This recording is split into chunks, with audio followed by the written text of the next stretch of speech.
conceito muito importante sobre a reação de neutralização é que toda neutralização acontece na presença de um ácido e uma base.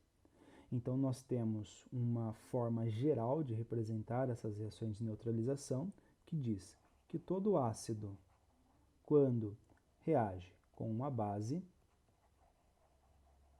forma o sal correspondente mais água. Dessa forma, a água é um dos produtos essenciais na reação de neutralização. Consequentemente, a formação do sal é derivado do ácido e da base que nós utilizamos nessa reação, nessa interação. Por que forma água? Porque o ácido, seguindo o princípio de Arrhenius, ácido para Arrhenius é toda substância que libera como único cátion o íon H+. E base para Arrhenius é toda substância que, diluída em água, que colocada em água libera como único ânion o íon OH-. Então, se eu analiso H+ e OH-, eu vou ter a formação de água. O cátion do ácido mais o ânion da base, o cátion do ácido mais o ânion da base formam a água. Agora, o ânion do ácido com o cátion da base vão formar o sal correspondente. Vamos dar um exemplo bem simples para que a gente possa contextualizar essa questão da neutralização ácido-base.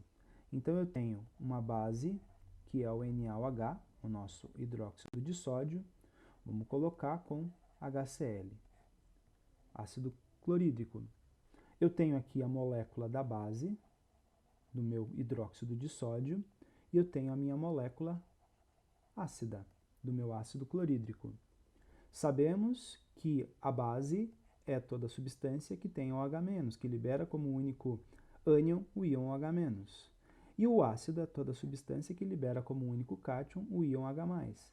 Juntando esses dois, nós temos a produção, na reação de neutralização, produção de água.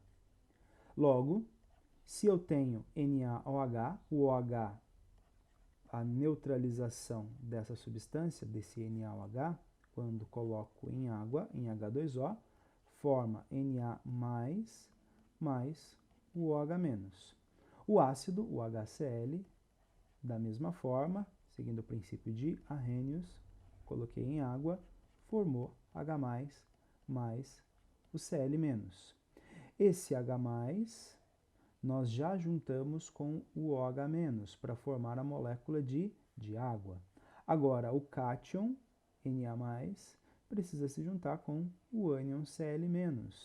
E aí nós podemos até utilizar aquele macetinho que nós aprendemos na ligação iônica, para representar compostos iônicos, onde esse 1 vem para o Cl e esse 1 do Cl vai para o Na, formando o composto iônico Na1Cl1. 1 é facultativo, não precisa colocar. Então, um dos produtos é o composto NaCl, cloreto de sódio. Essa é uma reação de neutralização, porque essa base, que é uma base forte, está interagindo, está reagindo com esse ácido, que também é um ácido forte, produzindo um sal, e esse sal tem um caráter neutro, porque ele é proveniente de uma base forte e de um ácido também forte. Partindo da mesma ideia de neutralização, de reação de neutralização, vamos analisar a molécula NaOH reagindo com ácido sulfúrico, H2SO4. E nós vamos representar, através de uma reação de neutralização, a formação de um ácido, de um hidrogenossal, ou seja, de um sal derivado de uma reação de neutralização parcial. O que eu estou querendo dizer com isso? Nós sabemos que o NaOH, quando em água, vai formar o Na+, mais o OH-. Isso é padrão. Já o ácido sulfúrico, H2SO4, em água, vai formar 2H+, mais o SO4 2-. Porém, essa reação química, esse ácido sulfúrico, ele é um ácido que sofre duas ionizações, é uma ionização parcial, duas reações, ou seja, o H2SO4, num primeiro momento, em água, forma o íon H+, mais o HSO4-. Esse HSO4- ainda tem hidrogênio ionizável, em que eu vou colocar água, fazendo com que libere H+, mais o SO4 2-. Uma neutralização parcial consiste em utilizar essa primeira etapa da reação e não a última. Ou seja, desses dois hidrogênios que o ácido sulfúrico tem, desses dois H+, apenas um deles vai interagir com o grupo OH, com a hidroxila, para formar a água. Dessa forma, eu tenho a produção de Na, desse átomo de sódio, que vai interagir com esse ânion derivado da primeira etapa da reação. Então, eu tenho um NaHSO4 mais H2O. Tudo bem?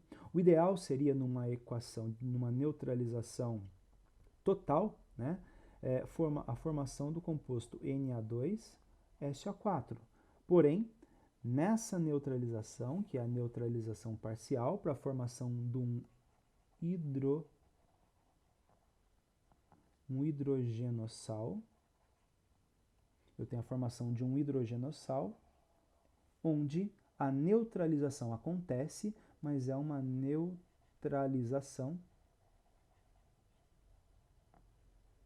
chamada de neutralização parcial, ok? Então é muito importante que a gente entenda. E é claro, nessa reação eu tenho a produção de um hidrogenossal, porque o ácido é a substância, né, o composto que tinha mais íons, mais hidrogênios ionizáveis do que hidroxilas ionizáveis na base. Mas eu posso ter a formação de uma neutralização parcial de uma base também. Então aqui eu tenho a neutralização parcial de um ácido.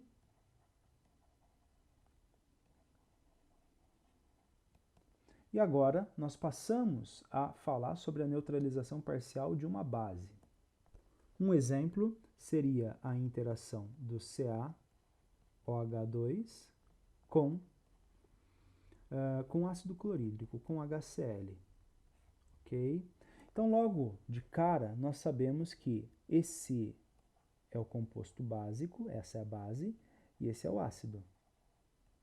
Porém, essa base eu vou ter a formação de dois grupos OH-. Eu tenho duas hidroxilas ionizáveis aqui. Já esse ácido vai formar apenas um H+. Então, o que vai acontecer na neutralização?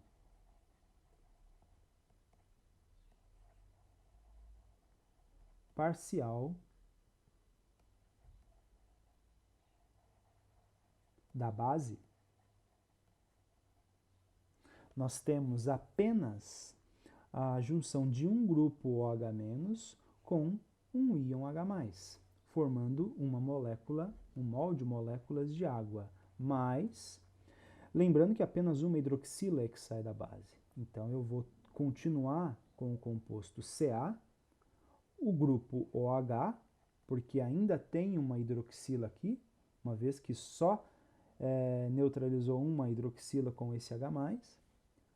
E do outro lado, como um átomo, um hidrogênio, né, um íon H+, saiu para a formação da água, sobrou Cl-. Então, CaOH, Cl. Esse é o nosso chamado hidroxissal. Tudo bem? Então, de certa forma, o que a gente precisa entender é que quando a neutralização é uma neutralização parcial, nem todos os íons possíveis dessa interação sofrerão a formação da molécula de água.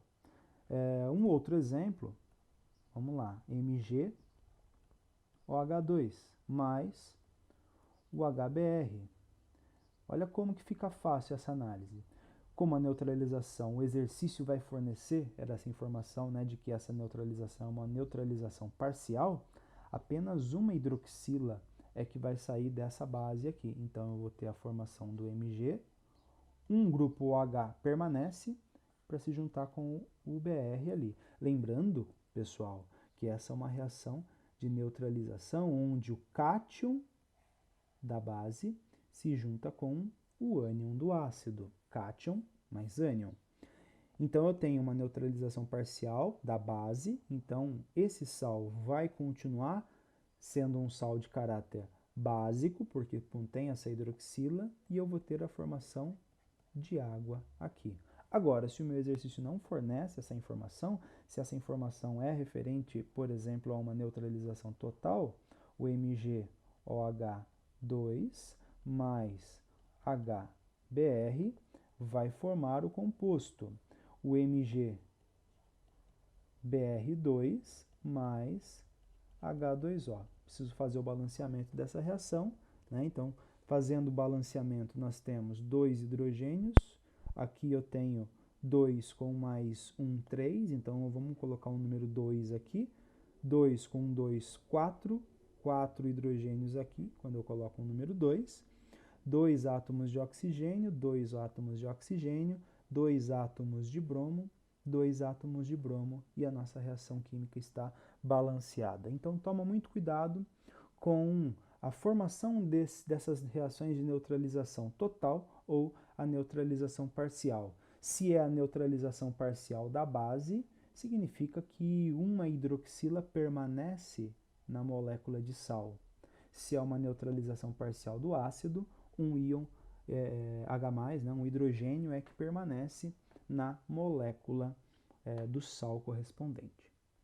Bom, falar da nomenclatura dos sais é falar também da nomenclatura de ácidos e de bases, uma vez que a nomenclatura dos sais é derivada dessa nomenclatura dos ácidos e das bases. O que eu estou querendo dizer com isso? Na primeira ionização aqui que nós vimos na aula de hoje, NaOH mais HCl, nós vimos a formação do composto NaCl mais H2O. H2O, nós sabemos, é uma velha conhecida, a molécula de água. Tudo bem? Já esse NaOH, toda a base começa com hidróxido de alguma coisa, do cátion, né? Nesse caso, o nosso cátion é o sódio. Então, essa é a molécula de hidróxido de sódio. E o HCl, né, o Cl- é o íon cloreto, ligado ao átomo de hidrogênio, né, o H+, vai formar a molécula de ácido clorídrico. Ok? Nós vimos também que a terminação hídrico do ácido é derivada de uma tabela de ânions que faz com que o Cl- seja chamado de íon cloreto. Então, o sal correspondente a essa reação de neutralização é o sal que tem o cloreto, porque é o íon Cl-, o cloreto do ânion, o cloreto de sódio. Então, a nomenclatura do sal vai seguir sempre a nomenclatura do cátion, ou melhor, a nomenclatura do íon negativo, né? A nomenclatura do sal vai seguir a seguinte perspectiva, né? A nomenclatura do ânion mais a nomenclatura do cátion. Sempre desse jeito. Nomenclatura do ânion mais a nomenclatura do cátion. Um outro exemplo é a molécula de Na2S, um exemplo aleatório. Se eu tenho o NaOH, coloco para reagir, para interagir com o H2S, eu vou ter a formação do Na2S mais H2O, sem fazer o balanceamento. Eu preciso fazer o balanceamento dessa reação, ok? Mas esse NaOH é o nosso hidróxido de sódio. Esse nosso H2S é o nosso ácido sulfídrico. Ok? A terminação hídrico na tabela seguindo aquela tabelinha de nomenclatura de terminação ácida e do sal, né, do cátion e do ânion correspondente, terminação hídrico vira eto.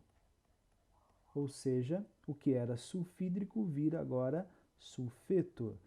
Então, no nosso Na2S é o Na mais e o S2 menos, o íon sulfeto. E eu vou chamar esse sal de sulfeto de sódio. Um outro exemplo, último exemplo da aula de hoje, NaOH mais HNO3. Eu tenho uma reação de neutralização, uma reação ácido-base, ok? Onde eu vou ter a formação do Na mais e o OH menos, o H mais e o NO3 menos. O OH se junta com o H mais para formar H2O e o Na mais vai se juntar com o NO3 menos, NaNO3. Sabemos que essa base é a base chamada de hidróxido de sódio. E esse ácido é o nosso ácido nítrico. Esse íon NO3, que na nomenclatura ácida é o nítrico, né? Terminação ico, era nitrato.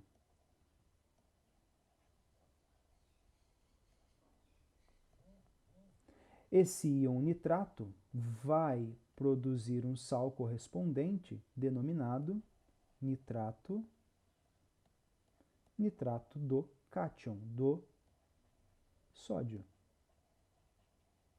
Então, a nomenclatura desse sal é nitrato de sódio.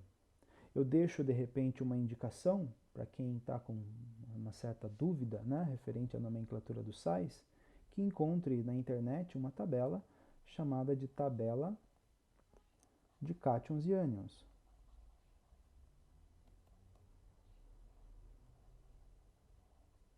Ela pode te ajudar não só a estabelecer algumas nomenclaturas, mas também para se familiarizar com a nomenclatura e com alguns íons mais utilizados, né, dos íons que nós mais utilizamos nas nomenclaturas, tanto dos ácidos quanto dos sais.